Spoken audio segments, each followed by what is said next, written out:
Tell me something. If the person you loved more than breathing cheated on you, then ended up in the hospital sobbing your name, would you forgive them? Or would you walk away even while everyone around you begged you to stay? That's what I asked myself the night my wife looked at me with tubes in her arms and tears running down her face. Her mother gripping my shoulder. My pastor whispering, "Brother, forgiveness is healing." My best friend staring at me like I was about to ruin my life, but nobody knew what she did. Not really, not the whole truth. I guess this is where I should start. Not with the hospital, not with the flashing lights, not with the cold hallway where my life split in half, but with the moment everything inside. Me started to crack out. My name is Mark Anderson, and I live in East Baltimore, where sirens are normal. Neighbors talk across balconies, and secrets travel faster than city buses. I work as a project foreman for a construction company. Long days, sore hands, but steady pay. My wife Elena works at a nonprofit downtown. Smart, beautiful. The kind of woman people stare at when she walks in a room. We'd been married 11 years. 11 years of memories, routines, inside jokes, and quiet moments on the couch after the kids fell asleep. I thought we were solid, unshakable, the kind of marriage people envied. But if there's one thing life teaches you, it's this: nothing falls apart suddenly. The cracks start long before the collapse. And the first crack? The late night work meetings. At first, I brushed them off. Everybody in the city hustles harder than they should. But then came the second phone. The unexplained perfume. The way she started dressing up for grocery store runs. The way she'd smile at her screen, then lock it when I walked in. None of it made sense, but all of it felt wrong. Still, I didn't want to be that husband. The paranoid one. The insecure one. So I pretended nothing was happening until the night our youngest Mia came into the living room and asked, "Daddy, why does mommy whisper to someone in the bathroom?" My chest tightened, but I smiled for her sake. Kids feel things before adults admit to them. That night, after I cucked her in, I sat in a dark living room staring at the floor. And that was when I heard her phone. Buzz on the counter, her other phone. Duh. One she didn't know I'd found Dot. It was like fate wanted the truth. Exposed. A text lit up the screen. Same hotel. Room 280. Miss you. My whole body went cold. Not angry. Not shocked. Just numb, like my soul took one step back to keep from collapsing. I didn't open the phone. Dot, not yet, because some part of me knew, once I saw the truth, I'd never be the same man again. I didn't sleep that night. I just sat on the edge of the couch. With that second phone in my hand, staring at it like it was a loaded weapon pointed to my chest. Every vibration felt like a heartbeat that wasn't mine. Every notification felt like a warning. But I didn't open it. Not yet. I needed clear head. Dot, funny thing. Clarity never comes when you want it. The next morning, Elena came down the stairs wearing a blazer I'd never seen and heels she used to say were too much for work. She kissed the kids goodbye, gave me a short smile, and said she had a planning session downtown. Planning session. Right. And the phone buzzed again. Another message from the same contact. Don't be late this time. I want all of you. Something broke in me, not loudly, not dramatically. It broke quietly, like the last thread of a rope snapping in the dark. I opened the phone, and everything hit me like a punch I didn't see. Coming. Messages. Hundreds. Photos. Plans. Laughing. Emoji after laughing. Emoji. Her telling him things. She never told me. Her complaining about my long work. Hours. Her saying she felt alive around him. Alive. As.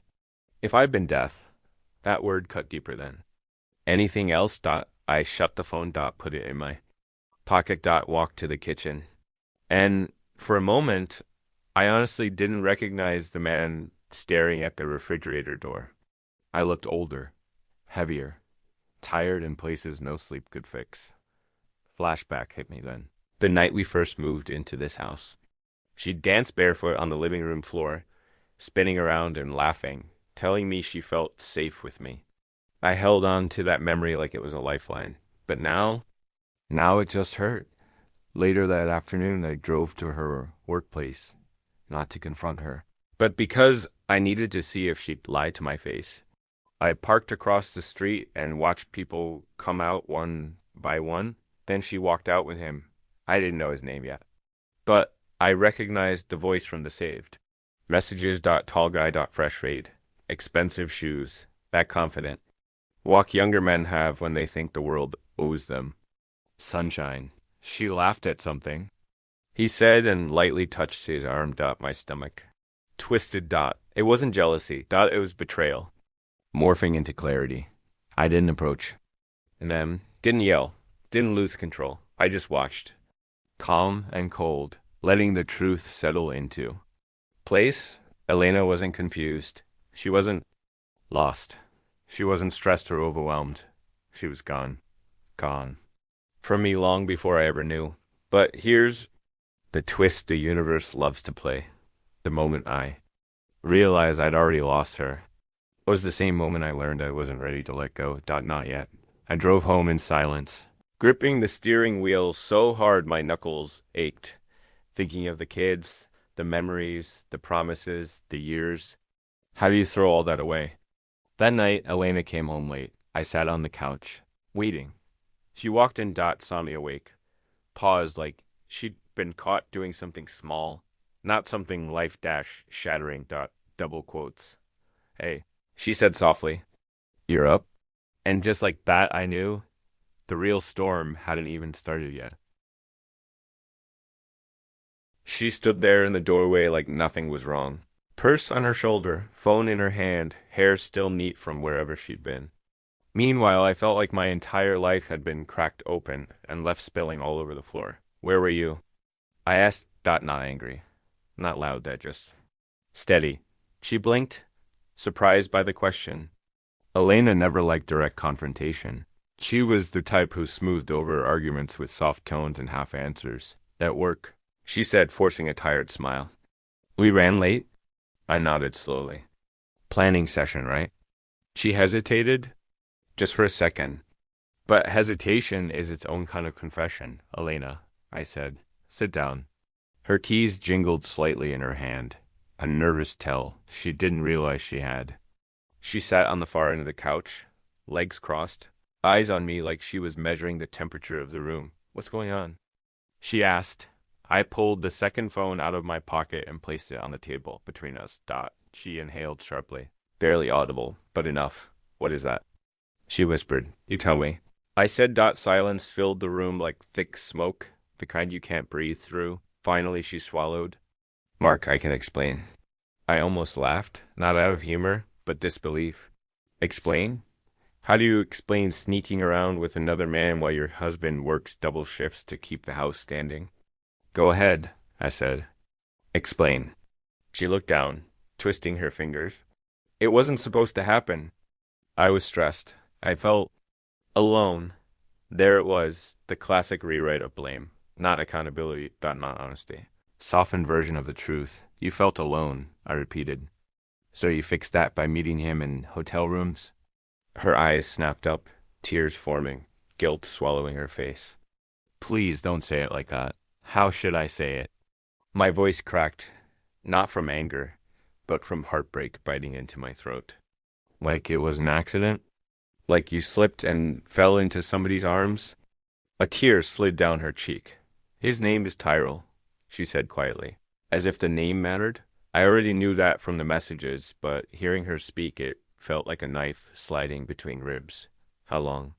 I asked. 6 months. She whispered. 6 months. Half a year of lies.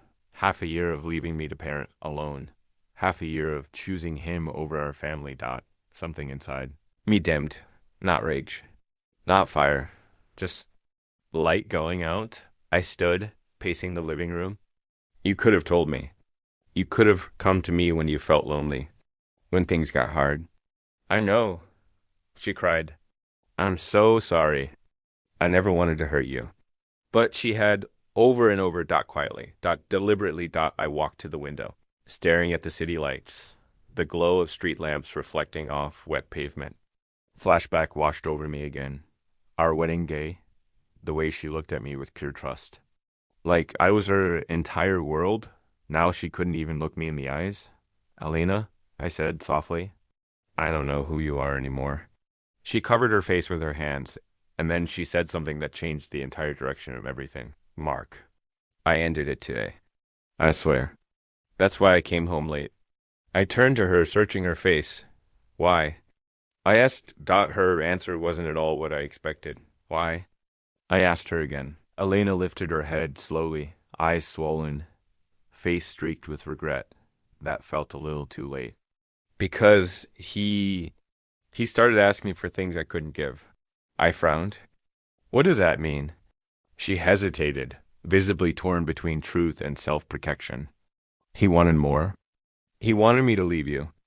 He said he was tired of sneaking around and wanted us to build a life together.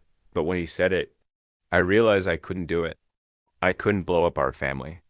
I couldn't hurt the kids. I told him it was over. I should have felt relief. I should have felt some kind of victory, but all I felt was exhaustion. The type that sinks into your bones. So you ended it out of guilt? I asked. She shook her head. Fear. I got scared of him. Scared of how attached he was getting. Scared of what he might do if I cut him off. That made me pause. What are you saying? I asked Dot. She wiped her eyes. He's not who I thought he was. He got controlling. He got jealous. The last couple of weeks he's been showing up at my building unannounced. Asking why I didn't text him back. Asking who I was with. He even got mad when I said I needed space. Her voice cracked and she looked down again. And when I tried to break things off today, he snapped. A cold chill ran through me. How? I asked. He yelled. In the parking garage? Grabbed my arm. Told me I'd belong to him now. Said he didn't deserve me. Said he'd fix things if I didn't choose him. My jaw clenched. Fix things? She nodded. I got in my car and left as fast as I could. I didn't want him following me home. I backed up, rubbing my forehead. The betrayal was already a hurricane. Now this? Now there was a new storm brewing, one that wasn't just emotional, but dangerous. Why didn't you call me? I demanded. I was scared you'd think I was making excuses, she whispered. I didn't deserve your help. Not after what I did. Silence filled the room again, but this time it wasn't the heavy silence of heartbreak. It was the cold silence of realization. This affair wasn't clean. It wasn't ending quietly. It wasn't just betrayal. It had turned into something messy, unpredictable, unstable. Elena, has he come near the house? I asked. No, she said quickly. I haven't told him where we live. But Mark, he knows things. He knows where I work. He knows where I park. He knows what time I leave.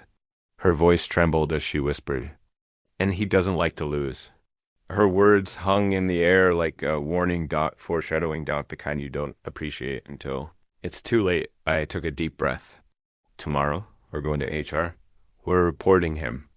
We're doing something. She nodded slowly. But her eyes said she didn't fully believe things could be controlled anymore.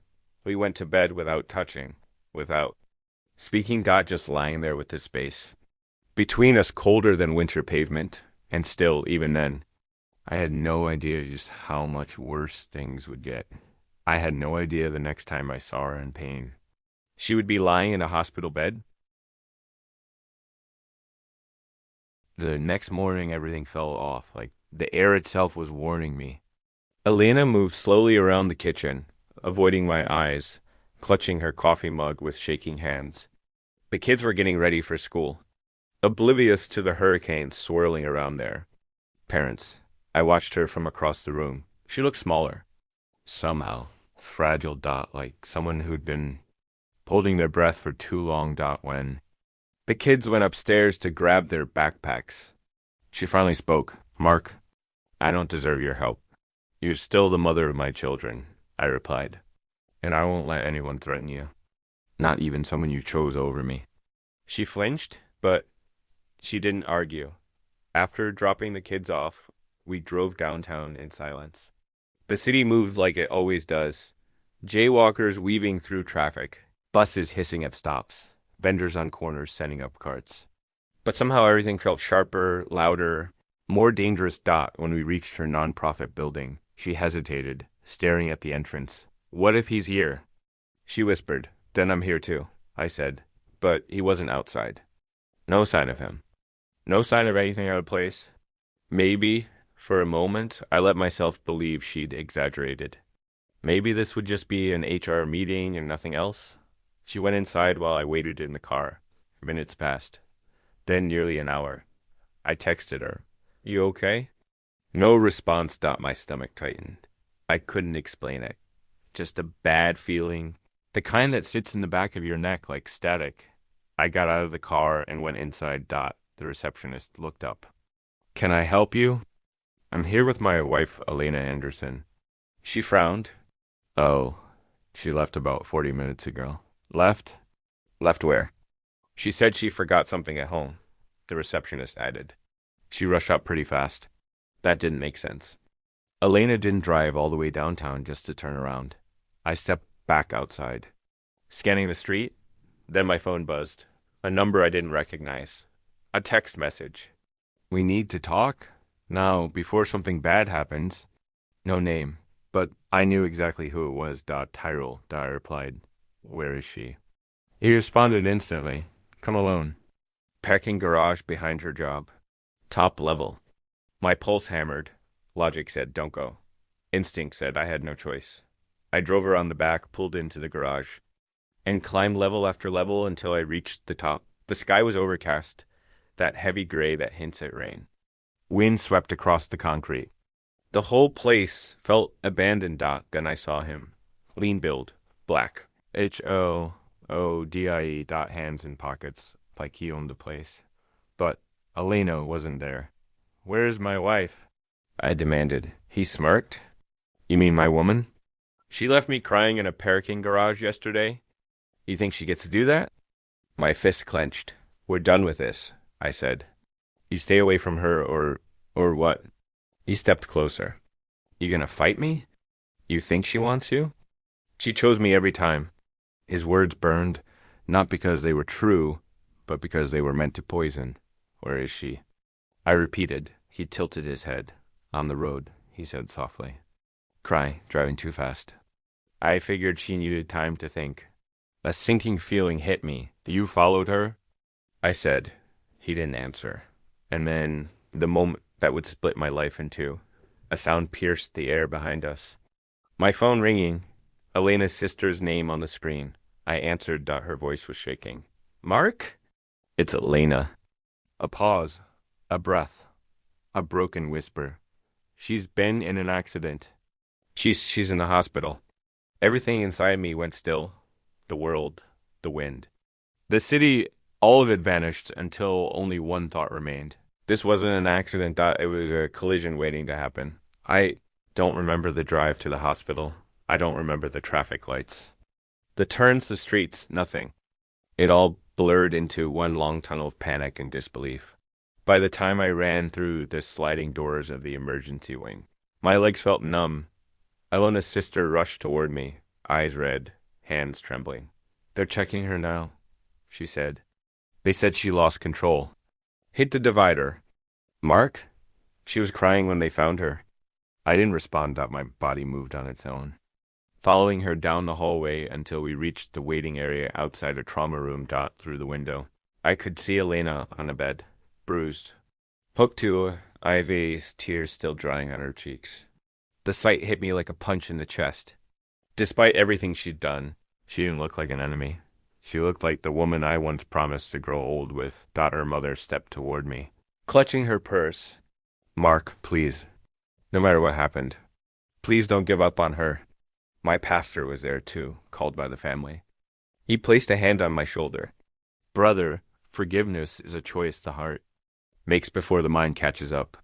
Their words felt heavy and unfair, because none of them knew. None of them had seen the messages. None of them had watched her laugh with another man like he was the center of her world. None of them had stood in that cold parking garage with the man who helped push her toward this moment. A doctor came out. She's stable, he said. She's asking for her husband. Her husband. Like that title still fit without cracks. I walked in. Slowly. The room smelled like antiseptic and quiet. Despair. Elena turned her head when she heard me enter. Her eyes filled immediately. Mark, she whispered, voice thin and tired. I stood beside the bed, but not too close, like an invisible line separated us. I'm sorry, she cried. I didn't mean for any of this to happen. I lost control. I panicked. I didn't know how to undo what I did to you. Her voice kept breaking, and for a second I saw flashes. Our wedding, our first apartment, her holding our newborn daughter, her laughing on our anniversary dinner. Memories that felt like they belonged to strangers now. Elena, I said quietly, why were you driving like that? She swallowed. Because I knew I'd ruined everything. I knew I'd lost you. And when Tyro kept calling, texting, threatening to show up again, I just needed to clear my head. But my hands were shaking. I wasn't thinking. I'm so sorry, Mark. I'm sorry for all of it. I exhaled slowly. This was the moment everyone expected me to. Forgive her. The moment the husband takes his wife's hand and promises to try again. Even Elena's eyes held that hope. Desperate, pleading. Fragile hope. Mark, she whispered. Can we fix this? Can we start over? My heart twisted painfully. I wanted to say, yes, I wanted to be the man who always chooses love. But betrayal changes you, doll. It breaks something you can't name. Something you can't replace. I stepped closer and gently moved a strand of hair from her face. Elena, I'm glad you're alive. I'm grateful the kids still have their mother. But what you broke in me, I can't put it back together. Not the same way. Her eyes widened, filling again. So, what are you saying? I shook my head slowly. I'm saying I'll take care of the kids. I'll support whatever healing you need. But I can't be your husband anymore. Not in my heart. Her face crumpled like a collapsing wall.